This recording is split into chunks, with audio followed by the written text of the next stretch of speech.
All right. Well, tonight I am excited to hear Carla R. story from I always screw it up, Tujunga, California.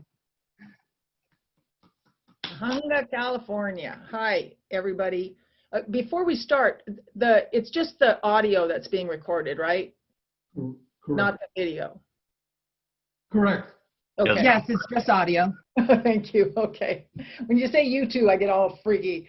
Uh, Thank you so much. With a group that already, it sounds like you are already tuned into general service and the three legacies here. It sounds like you know, but I like to ask just to be sure. That's my responsibility. But anyway, my name's Carla, and I'm an alcoholic from Tujunga, California. That is a Spanish spelling for an Indian name. It means where the hell did all these Harleys come from? And it's affectionately known as the Rock because everywhere you put a shovel, that's what you get is a rock. And I think it's the best kept secret in Southern California. And I know we have some former Tujunganites in the room, and so it's good to touch base. And I'm really glad to be here. I've been having an AA day from the get-go. I mean, I was up at 5 o'clock, which is my usual time unless I get up earlier, and already we're talking about our steering committee issues and all of that stuff. And then we had a conference, and you know, this Zoom thing is just this side of out of hand, you know. But that's how us AA enthusiasts are, isn't it? Thank you, Tiffany, for the invitation to come out here and share with you guys tonight. I see that we have some treatment centers and/or sober livings with us, and I want to welcome you if you're new. And welcome to the Zoom era of Alcoholics Anonymous. I can't wait to see the 5th edition of the big book, where it's got some stories about how we got sober and how people got sober during COVID-19. Because, you know, our book, our program doesn't say that we stay sober unless there's a pandemic. It says we stay sober no matter what. We stay sober even if the worst we think might happen happens. We stay sober, and so it is, and here we are. I don't know why I'm an alcoholic. I gave that up a while back. I used to think it was because of my crazy, dark, dramatic, violent, perverted family. If you had my family, you'd drink too, I thought. And now I've been around long enough. Since September 25th, 1987 is my sobriety date, and I've been around long enough to see that that'll give you an inventory, but it didn't really make me alcoholic. And the reason I know that is because I've paid attention. I've heard stories that are way worse than mine over the years, and some of those people never became alcoholic. And then I've seen, you know, people like my husband who lived a charmed childhood. Nothing out of the ordinary really happened, and even if it did, they stuck together. You know, they moved together, and they grew up singing together and loving each other and all of that. You know, like his dad painted the family pickup truck the color of his high school. You know what I mean? As that family, just so sweet. And yet he sits right next to me in the meetings of Alcoholics Anonymous. Why? Because alcohol did exactly for and to him what it did for and to me. And I don't know why exactly that is, but when I stopped asking why, when I got to AA, and I started asking how, I started to get better. How do you do this thing? How do I stay sober? Because when I got here at 29 years old, I was 110 pounds. I'm almost 6 feet tall. I had a distended liver. I was getting ready to lose my daughter one more time. And I was getting ready to drink through all of that. Because I drank through my circumstances. I drank through drug addiction. I drank through homelessness. I drank through all the circumstances of my life. One of my favorite sayings is, there's a bottom below the bottom, you know. And I was getting ready to drink through all of that. But I want you to hear this, that conversely, since coming to Alcoholics Anonymous and taking a few certain steps and a certain simple attitude, there's not been one circumstance come down the pike in my life where I've thought that a drink was going to make it any better. The obsession to drink alcohol was lifted for me when I was 9 months sober and in the middle of making my amends to my family, and finally it left. Up until then, it was grace and hanging on. And so if white knuckle sobriety is all you have today, hang on. Call us, pick up the phone, sit on your hands, whatever you have to do, it will change. It will change. And one of the most valuable things that I learned when I was new here was that it is always going to be about getting comfortable with being uncomfortable. When I'm learning something, it's uncomfortable for a lot of different reasons, mostly my ego and my pride. I want to know, I want to tan before I go to the beach. I want to lose weight before I go to the gym. I want to, I want to know how, I want to have it all wrapped up before I, before I go anywhere. And that's just not the case. And the beauty of this was, why I love the second step so much, is the beauty of it is that none of this required that I be any more than I was or know any more than I knew when I got here. I sat in my seat and it was enough. Something was happening, and in every step I've taken, the breath of God has breathed life into it. I haven't had to do any of this perfectly except for the first half of the first step. And then all of the rest of the steps not only serve to expel the obsession to drink alcohol, but they protect and they create this spiritual cushion that prevents me from having to pick up that first drink so that it won't take the next. And that's what I do still all of these years later. And all these years I've not been running away from a drink or hiding from a drink. The obsession to drink alcohol has been lifted. And there have been many, many places I've been able to go safely because of this. But I never want to forget what the stakes are either. And I need to remember that I will never be so spiritually fit that I can safely take a drink of alcohol in any form at all. There'll never be a time when it's okay to have a glass of wine with dinner or after the Sunday church picnic. That's what I need to remember. And so I come to Alcoholics Anonymous and I talk and listen to the newcomers. And I remember what that's like. I hope I never take for granted the fact that the obsession to drink alcohol has finally been lifted for me, because that was painful.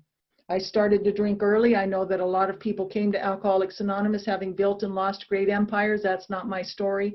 I peaked out at about 11 and a half and skidded across the bottom till I was 29. I left home early. My favorite place to be back then was on my way to somewhere else. I'm a roll up my sleeve, take over the management of my life kind of person.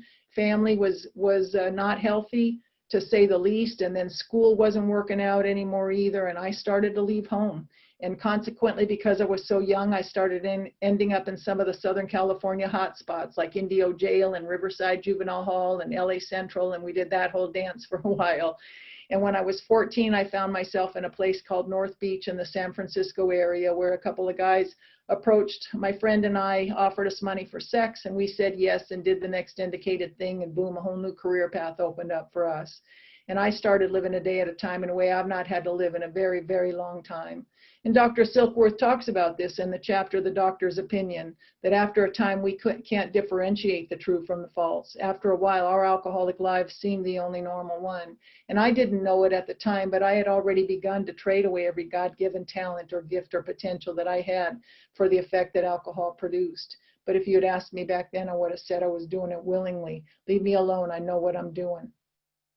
And,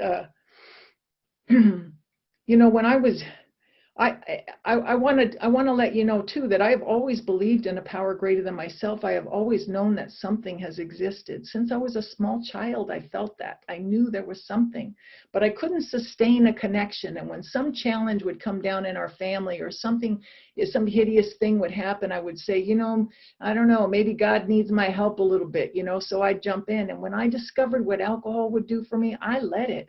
Alcohol intervened in my life in a way nothing else seemed to be able to. It became my spirituality, and it became my growing up muscle, and it became the thing that made me feel buffered from you and the thing that made me feel connected to you all at the same time. Why wouldn't I drink that? It was the beautiful counterfeit, the ultimate counterfeit for spirit needing spirit. I don't think that a spiritual thirst is a malady, but what I fed it with made it become a malady, and I got sick. And but it seemed to solve a lot of problems for me for a long time. I was admitted to a mental hospital a year after that trip to San Francisco, and they were not talking to me a lot about alcoholism. They were talking to me about disorders. I was a very disordered looking child, alternately violent and withdrawn, and living with a level of frustration down in my gut I did not know how to talk about. In fact, it wasn't until I got to AA almost 15 years later that I heard a tape of who I now know was Cubby Selby talking about feeling like a scream looking for a mouth. And I thought, oh my God, Oh, but I didn't know then. And, you know, at this mental hospital, it was not a treatment center. There weren't a lot of those back then. And so this was a real mental hospital. And a lot of my roommates had real illnesses like real manic depression, real schizophrenia, the real thing. And those things stand above and beyond and besides alcoholism. They are not the same thing. However, when I have no booze and I have no steps or fellowship or God, in my understanding, no sufficient substitute at the time, it takes a little while to sort that out and to see that that is not what I have. That I've got something different. But in the meantime, they were giving me daily nutritional supplements of Thorazine, Mellaril, Valium, Dalmane sleepers. I suppose they were concerned I wouldn't sleep. And I became intimately familiar with 5-point restraints. And I was supposed to be in that hospital for 2 weeks, and I ended up being there for a year. I just sort of made myself at home and went crazy. And every once in a while, I'd get thirsty enough to find my way over the fence or under the gate or whatever it was I had to do to get out and go have a party for a week or two. And then I'd come right back in the front door of that place because that's where I lived. I lived in the nut house. And by the time I got to the last unit they had put me on, it was the unit they put the patients on they just don't know what to do with anymore. And by that time, I was no longer bathing or getting dressed because you don't have to do that to date in the nut house. And I had casts on both my arms up to my shoulders because I'd been cutting, because that was just a different way of dealing with emotional release. And somewhere along the line, I had begun to surrender to the thought that maybe I am just one of those little nut house lifers who gets to get out every now and then, but I'm always going to end up back inside. Why? Because every time I hit the street, I'm right back doing the very thing that got me locked up in the first place.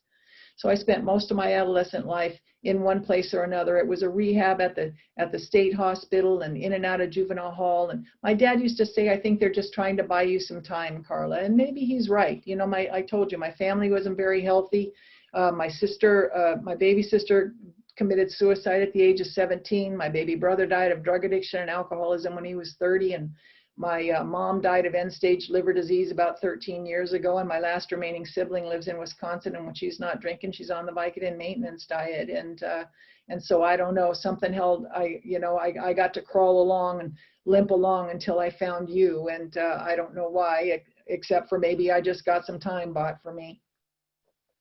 I ran away from the last place I was in. It was a girls' home in Pasadena.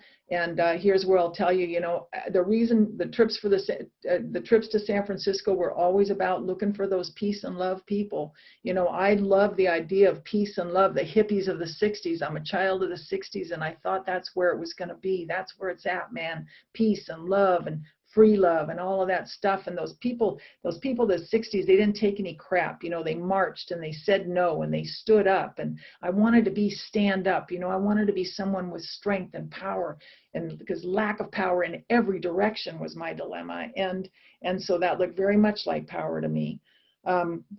All of our friends, when I got to that girls' home, said that all those people had moved to Oregon. So I headed up to Oregon where God might be. And I don't know about you, but I never went anywhere new thinking, let's go screw this up too. I have always gone somewhere new thinking, I'm going to get it right this time. I'm going to have a fresh start, a clean slate. We're going to do it right. Going to get it done. My friends rented a house and they let me come with them. And already signs of alcoholism were showing up in me again and still. I was 17 years old, and there would be days we'd go without booze.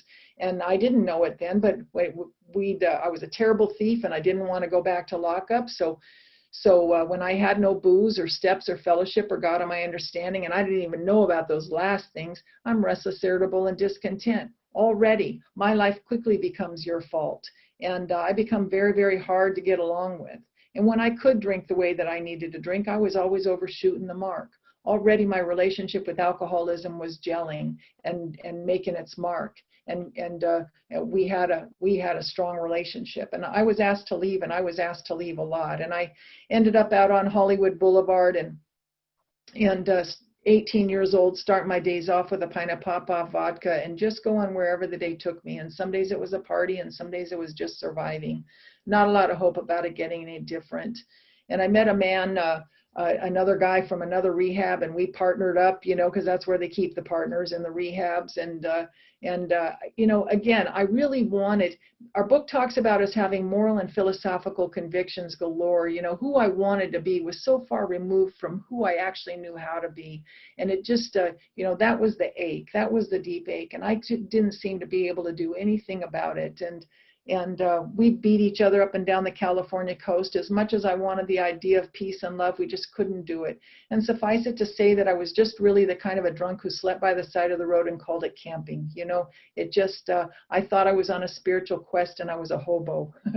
And we hitched up to the mountains in southern Oregon, and we lived there, pitched a tent on the top of one mountain and ended up moving to the top of another, and found this old dilapidated log cabin that we patched up and threw a plastic tarp over the top, called it a skylight, and then the baby came. And I thought having this baby was gonna change the way I lived. They're gonna change the way I drank. And we all know that alcoholism doesn't care who you love. It just doesn't care. It doesn't care if you're educated or not, or black or white, or what politics you have, or what church you go to. Doesn't care. And you know, I had enough therapy to know that you got to break the cycle. You got to become the parent you never had. You got to work on that, you know, and break the chain and all of that stuff. And now by that time I was getting my clothes and shoes out of a box behind a store in town, the necessities of life out of a box. And I think I'm going to be a better parent than the one I had, because I was delusional. And by that time I was drinking homemade wine and moonshine because they were organic and much better for you. And you know, I just couldn't get it right. And she got in the way of one of our fights when she was about 10 months old, and so I had to take her up the road where it's got to be better somewhere else. And up until then, I'd been a little bit institutionalized, and I couldn't quite make it out into the marketplace, but now the rubber's hitting the road, and it's time to take this little kid and make a living and take care of her. And so it made sense to me that my first legitimate work would be in the bar business. It never occurred to me not to drink on the job. Why else would you have that job? It just seemed to me to be cosmically efficient. And I drugged that kid over 3 states, and I didn't want to be that kind of a mother. I did not want to be that kind of a mother. And it was everything. And I kept landing there. I'm a peace, love hippie, and I'm violent, and in these dramatic situations, and I can't take care of this kid. And we end up back down in Los Angeles, and I was renting a room for my aunt in Covina. My daughter was almost 4 years old by then, and I got a job about 30 miles away in Hollywood. And again, it wasn't a bad place to work. It was me. I was the common denominator. Anybody else could have made a great living doing what I was doing, any non-alcoholic. And every afternoon I'd kiss my daughter goodbye, and I'd take off for the bar in Hollywood, and I'd get thirsty about halfway, and I'd pull into the bar, my favorite watering hole, on the way, and I'd stop in there, and I'd have a couple of shots of Cuervo and a couple of Bud Backs, and I'd drink them down and go head off to work. And I did that every day like clockwork for months, until one afternoon I kissed my girl goodbye like I had been doing, and I took off for Hollywood and got thirsty about the same place, pulled into my favorite watering hole, ordered up those same shots of gold and same Bud Backs. And to this day, I don't know what was different on that day from the day before, except for 24 hours, because I didn't hate the job I was going to, and I didn't love my daughter any less on that day than I love her today. It's where I love that story about Fred the accountant in the Big Book. You know, he wasn't having a bad day. He wasn't having a bad weekend. Life was great, not a cloud on the horizon, yet he lost everything. Everything fell apart, you know, because he drank. And so I was sitting on the bar stool, and I was drinking these drinks, and this time the pull of knowing that that I had the responsibility to get up off the bar stool and head to work in Hollywood and get there and earn some money to pay the bills was just not enough to overcome the phenomenon of craving that happens once I start to drink. Nor was the knowing that my daughter was at home waiting for me, my little almost 4-year-old girl who waited up and loved her mommy more than anything, was not enough to overcome the phenomenon of craving that happens once I start to drink. So I sat on that bar stool that day, and no reasoning, no mental defense, nothing could get me up off the bar stool. And I sat there, and I lost them both in one fell swoop. The kid and the job were gone. And I stayed there, and I lived off the kindness of strangers there until I fell into another job at another dive bar. And here's where I love this beautiful little understatement that Bill writes, that I know we all have our own version of, no matter who we are, where we come from, how educated we are, what our politics are, our religion. You know what I mean when he says, gradually things got worse, and worse they got. And I ended up marrying my drinking partner because I thought maybe if I did that and made my life look good on the outside, that maybe I could get the kid back and just we'd keep rolling, you know, because it can't be the alcohol. I would say I'm an alcoholic, but this is a solution, and it's the thing that's working for me. It's not, it can't be the alcohol. I can't give up the alcohol. It's the solution. And I got my kid back when she was 8.5, and I didn't get sober till she was almost 10. And here's where, that oh, and by the way, this is what my marriage looked like. We got married about the time we should have split up, and we moved in together, and we became the neighborhood entertainment. We used to settle our arguments with a shotgun. Whoever got to the gun first won. That was it. That was it. And then I got the kid back when she was 8.5. And here's again where I began to really suspect that I might be down for the count, because I told you that she was the most important thing in the world to me, the most important thing. And when I finally got her back, I had one job to do 5 days a week, one job to do. And we've all set out, I imagine, I know if you're anything like me, we've all set out from time to time to go get drunk, to go get wasted. I'm going to party. I'm going to tie it on tonight, whatever. And I succeed because I know how to do that. That's easy enough. But when I started to want to manage it, when I started to want to be sure that all I had to do was go pick up my daughter 5 days a week at 3 o'clock from her school. That's all I had to do. I had one job. So about 1:45 every afternoon, I'd look at my clock and I'd say, it's time to go pick up Amber. Say to myself, get in the car and head over there. And then I'd stop at the bar and I'd look at my watch and I'd say, I got about 45 minutes and then I got to be there to pick up Amber. 45 minutes, I'm going to have one drink. And I start to drink, and then I look and I think, well, I might have time for two drinks before I go pick up Amber. And then somebody lines up the bar with shot glasses, and I can't turn down a free drink. So I might have 3 drinks, 3 quick drinks, and then I'm going to go pick up my daughter from school. 4, 5, 6, and then I'm late. And I finally peel myself off the bar stool and I head over to the school and I get to the office where they keep the kids whose parents can't get there in time. And I walk in the office and I'm mad at the staff because I can't get there in time. And as I walk toward them, then I trip over my own feet and I go rolling across the floor of the administration office. And my daughter, I catch a glimpse of my daughter's face and the look in her eye as she watches her drunken mother, go rolling across the floor, and she's mortified. And I feel that sense of pitiful, incomprehensible demoralization and that sense of powerlessness and knowing full well nothing's going to change, that I'm going to get up and I'm going to sort of try to act like it was somebody else's fault, and I'm going to move through that because I don't know what else to do. I've had a lot of things happen to me and by me in Alcoholics Anonymous, and I'm not sure I've ever experienced pitiful, incomprehensible demoralization quite the way I did when I saw the look in my daughter's eye and knowing I couldn't do anything about it. And it was just a little while later when my husband and my daughter and I were living in this tiny little apartment across town, and one more Saturday afternoon, the cops are in the driveway one more time, and the neighbors are watching us one more time. And the kid's scared to death one more time, and it can't be different. None of us planned that. We all woke up thinking if everybody will be okay, we'll all be fine. If everybody will just be cool, we'll all be okay.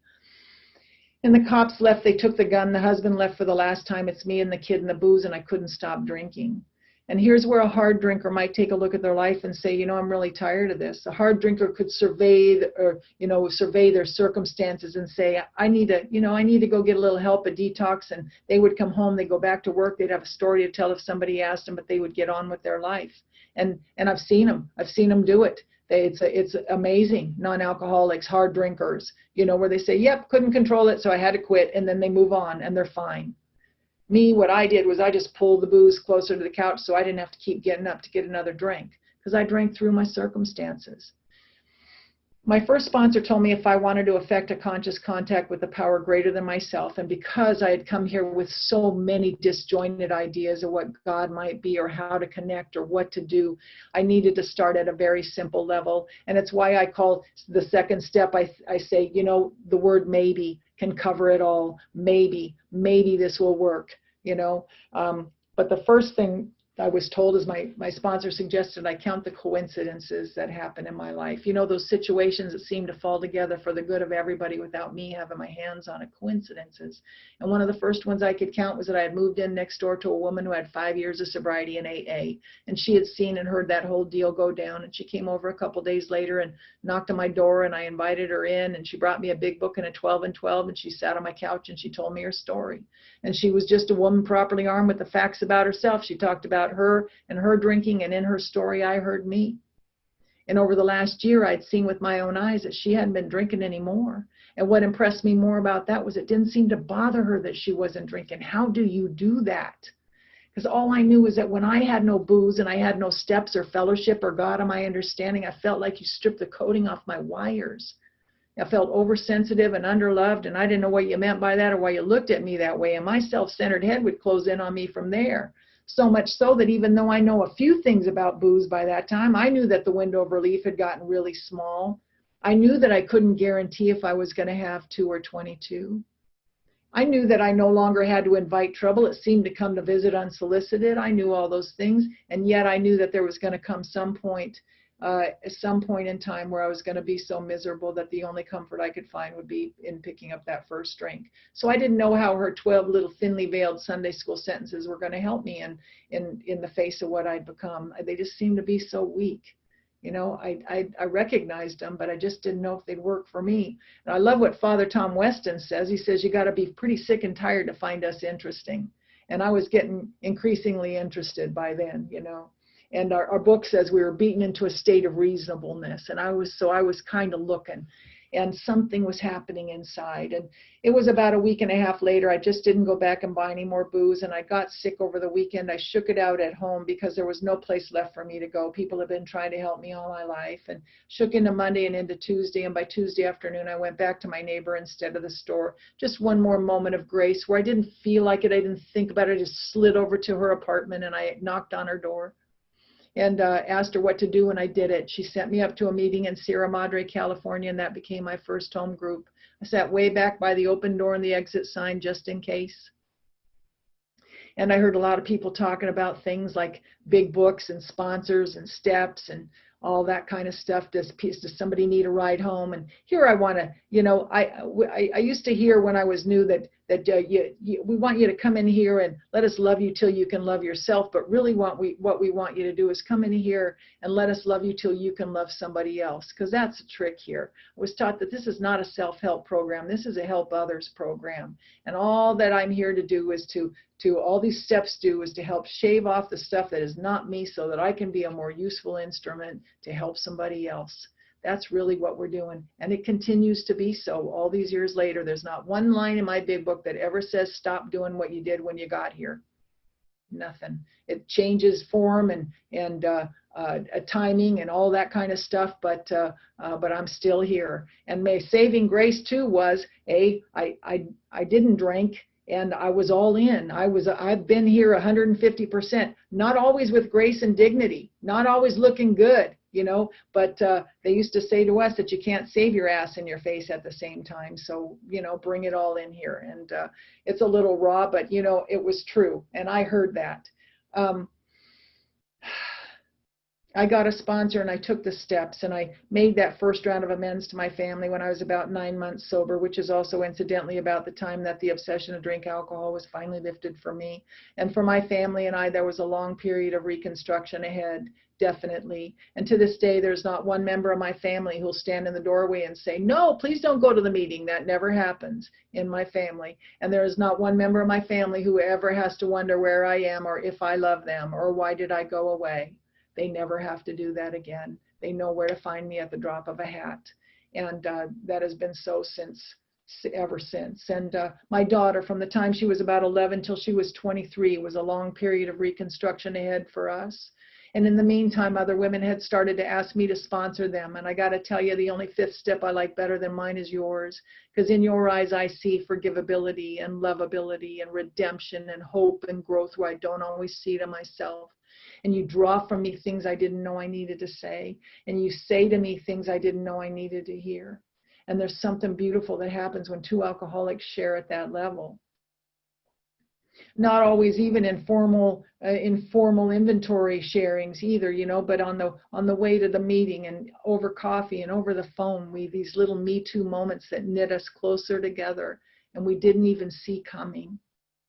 And Yeah, like, so after a couple of years, my daughter, she was 11 years old. She'd been jumped into a gang. She was starting to find her sense of family and camaraderie out in the street where I used to. It was time to get her some big help, and I had to put her in a treatment center eventually because it was a lot. And I showed up when they asked me to, and I stayed away when they asked me to. And that's where I learned that mountains are moved a spoonful at a time. I didn't know how it was going to turn out. It was just for me to show up and facilitate that. And um, when she got out, she wanted to go live with her dad for a while, so we did that. And then she came back home to live with me. And when she was 16, she came home. She was pregnant, and I got to tell her, "I'll be here, whatever you decide." And I got to be present at the birth of my first grandson. And that kid just turned 25 and finished his second year of law school. And the youngest, he had just turned 19, and he just moved out, and he's on his own now and on his path. And my daughter just turned 42, and she put herself through school and got her MBA. And just a few years ago, my new husband and I and my mended family sat and watched her collect her master's degree, and she became a social worker. And she's one of those people who goes in the aftermath of things like the Las Vegas shooting and the San Bernardino terrorist act. And she's out there in COVID right now, helping set up testing sites and things, and she's on the crisis impact team for the police department. And I don't know if she is who she is because or in spite of me, but I know that because of Alcoholics Anonymous, I get to be a privileged witness in her life and in the lives of anyone who wants to be in mine. And it's a joy. And, I mentioned my husband. He and I got together when I was 21 years sober, and he likes you to know he had just turned 22. He's 3 months longer sober than I am, and he'll make sure you know that if I don't tell you. And we had known each other 10 years before we got together. So, hang in there. You never know. I'm so glad that they didn't tell me that I needed to have a boyfriend in order to get sober. And because that would have been, I had a long period of reconstruction here too, and he's my best friend. I can't think of anybody I'd rather be quarantined with. We've been together now almost 12 years. And it was because we were being of service. We had known each other a while, and we went to a lot of the same meetings, but we went to Arizona to that Scottsdale Salt River deal, and August 8th we call our breakfastversary, and we went over there to be of service, and we started talking to each other, and we've been talking ever since. So anyway, you never know what's going to happen. It's all kind of amazing to me. I didn't know I could be here. And anyway, when I was 5 years sober, I was raped by an intruder. He came into my apartment one night through my kitchen window, and he had a knife, and I had concrete floors, so I didn't hear him come in until it was too late. And when I went to roll over, I rolled right into his hand, and he had put the knife to my neck, and he said, "Don't say a word or I'll cut your head off." And he tied me up with a telephone cord, and he raped and robbed me that night in my room. And I got to tell you that at 5 years sober, I had a much bigger God than I got here with, and I love that it was only that at the end of the chapter to the agnostics, it says, my job is just to draw near. When we drew near, he disclosed himself to us, or it disclosed itself to us, and all that has been all this time is that I seek to improve this conscious contact with this power that I can't describe or comprehend, but I know exists.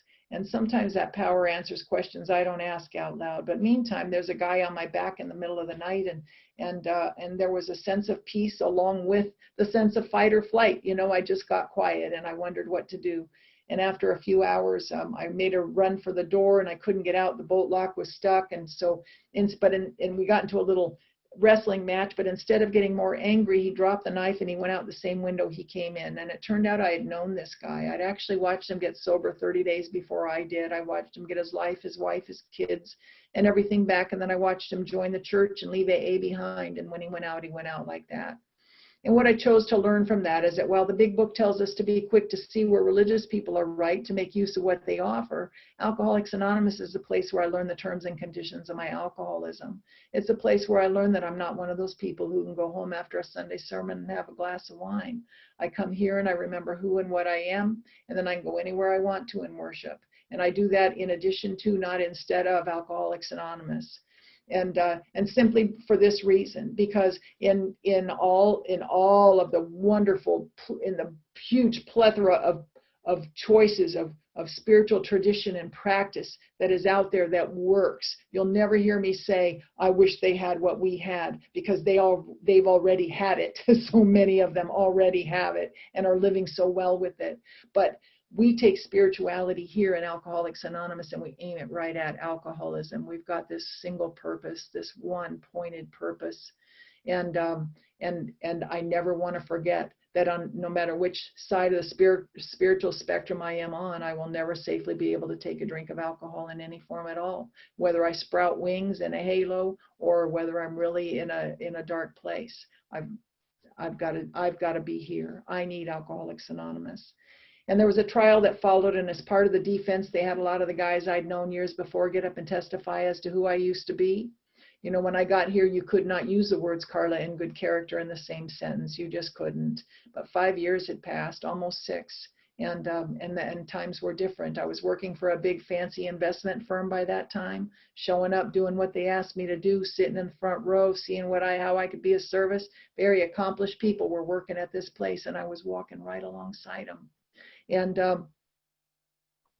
And so the division head there volunteered to come and testify on my behalf, and they told him all about who I used to be, and so he just said who he knew me to be. He said, she shows up early and she stays late, and she was where she said she was. And see, that's Alcoholics Anonymous speaking for itself. He didn't have to be coached. He just got up and told the truth as he had experienced it through me. And then it was my turn to testify, and you know, my sponsor and I knew that I needed to forgive this guy. I knew it. I know we're people who can't handle even seemingly justifiable resentments, but the guy had scared me. And at a level where at 5 years of sobriety, anger was still my favorite way, my default to respond to fear like that. It felt like power. Anger felt like power. And Bill talks about these faulty dependencies. And as we grow into emotional sobriety and this beautiful equilibrium, that these things come up so that we can surrender them, so they can be relinquished and pushed into service again, to the service of God. And but it was, you know, at that time I wasn't quite ready, and so the 7-step prayer became my mantra. And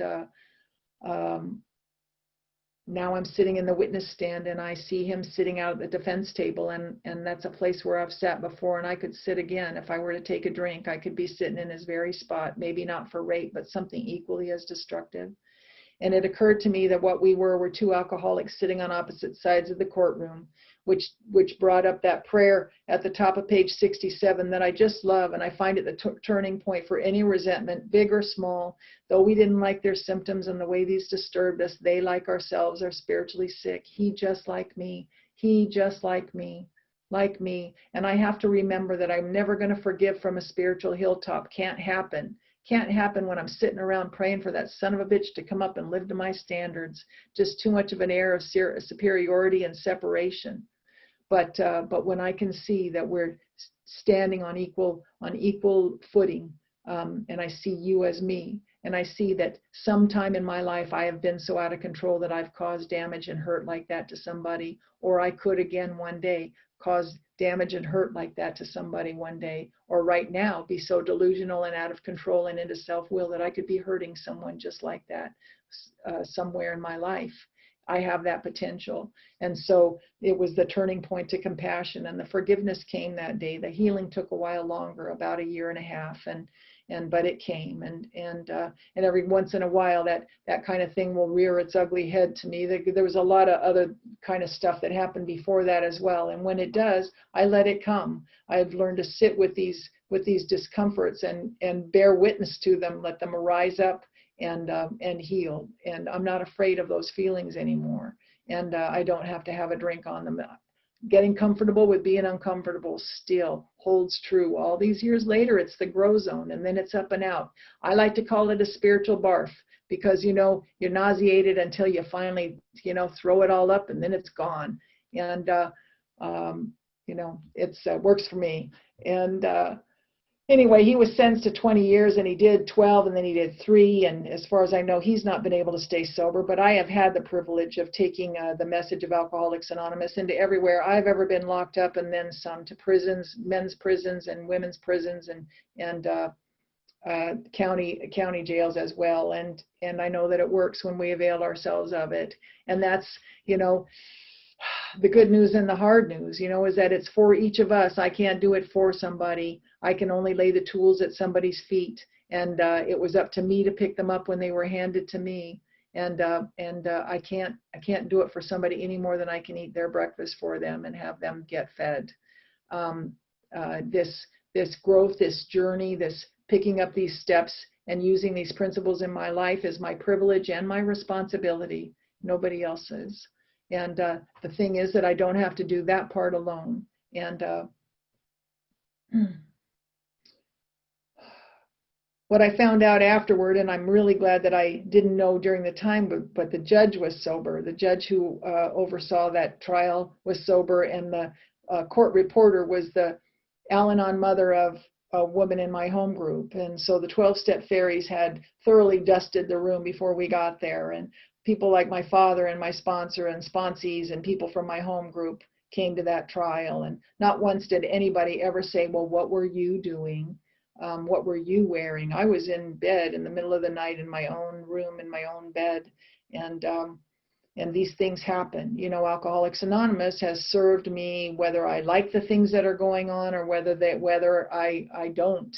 And I don't get to choose those. But I didn't even understand when I got here that living life on life's terms was what I wanted to do, and living right size, living in the ordinary, as an ordinary person, as a nobody special, as one of many. And Bill uses the term right-sized in the 12 and 12, and I didn't know that I would like that term so much, but I do. I'm willing to let go of whatever stands in the way of being that right-sized one of many.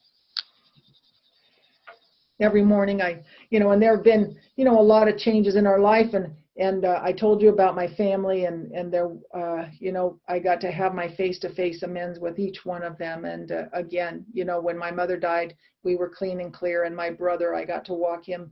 His last words to me were, I'm really scared, sis, and his heart literally disintegrated because he was doing so much crank and he wasn't going to stop drinking. And I got to be on the phone with him just before he passed, and I got to go up and be the kind of a daughter my mother needed me to be while she buried yet a second child. And I don't know what kind of pain that is for a parent, but I know that because of AA, I get to be part of the solution rather than part of the problem.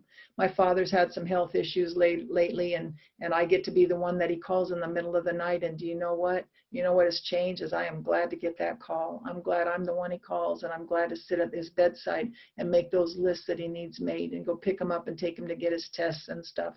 I'm glad I can be that. And that is a change of heart. That is a psychic change. That is something that happens from the inside out. And it is for all of us who do this, not just want it and watch it from afar. But the thing that has served me all of these years is that I am a terrible spectator. If I was here and I thought only you were going to get it and I was going to have to watch, I'd not be here. Thing is that our founder said, if you do what we did, you'll get what we got. And so it's open here for all of us. We can all have this if we're willing to do a few simple things and take a certain simple attitude. I'll close up with this every morning, my feet at the floor, and I say thank you. And I walk out into the living room or into my little office now, and I sit for 20 to 30 minutes, and then I do a group meditation, and I read, and I avail myself of all kinds of spiritual literature. And I am connected to the rest of the world. I'm a citizen of the world. Alcoholics Anonymous is not the only thing I do, but as my friend Hector says, it's the first thing I do. And I'm very active, still a very active member, but I see more. I know how we're different in a very important way, but I also see that I'm connected to the rest of humanity, and the 11th step has helped me a great deal with that. My job is to carry the message to alcoholics who still suffer, and I'm really, really, really so delighted to be here with you guys tonight. We live with these 36 principles, 12 steps, 12 traditions, and 12 concepts, and I see that you guys have those clearly in place. Thanks so much for letting me share. Carla. Thank you. Thank that was you beautiful. So much. Thank you so much. I needed to hear that, and you touched my heart for sure.